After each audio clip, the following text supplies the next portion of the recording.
Okay, so this worksheet is asking you to find 4 different types of zeros. The first question asks for the number of zeros. The number of zeros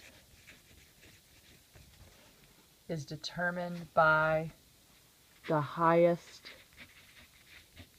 degree.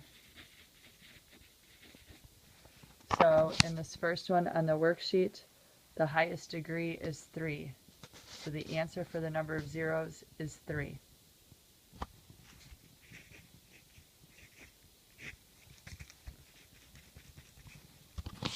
Okay, so there are 3 zeros because the highest degree is 3. The second question asks for the number of real zeros.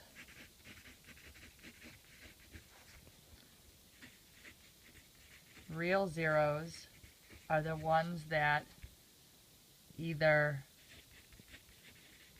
touch or cross the x-axis.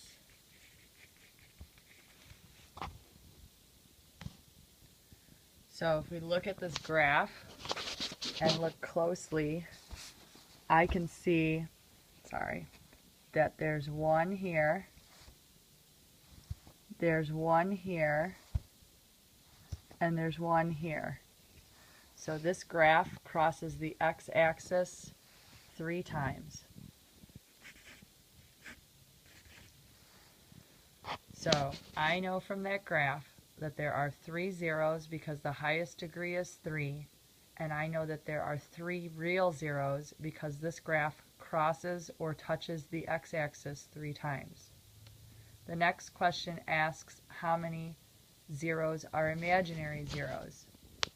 So imaginary zeros are the zeros you can't see on the graph. So to determine those, we take the total and we subtract the real ones we can see, and that gives you the imaginary.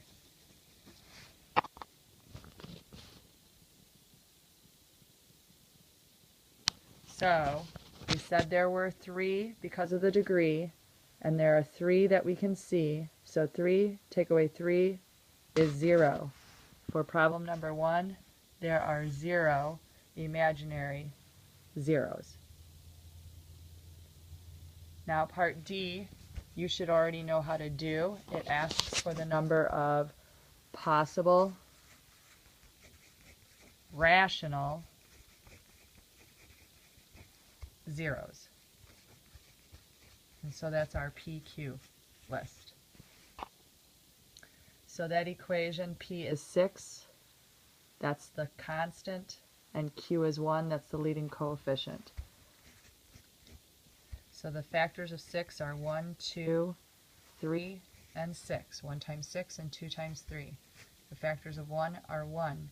So if I divide each of them, and knowing that all of these factors could either be positive or negative, because 1 times 6 is 6, and negative 1 times negative 6 is 6, my list would be plus or minus 1 over 1, which is 1, plus or minus 2 over 1, which is 2, plus or minus 3 over 1, which is 3, and plus or minus 6 over 1, which is 6.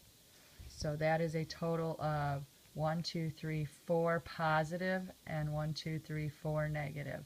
So 2, 4, 6, 8, there are 8 possible rational zeros.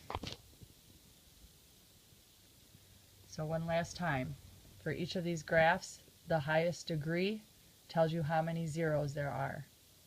The number of zeros, real zeros, are the ones that cross or touch the x-axis. The imaginary zeros are the total, take away the real, and the number of possible rational zeros is using your PQ list to create that list of possible rational zeros. So let's look at one more. So this one on the worksheet, which is number 3, if you look at it, what's the highest degree? 4. So there are 4 zeros. That's the answer to A, 4.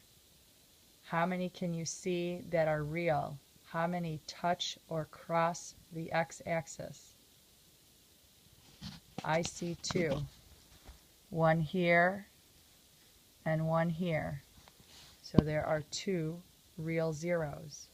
How many are imaginary? Take the 4 that we're supposed to have, take away the 2 that you can see.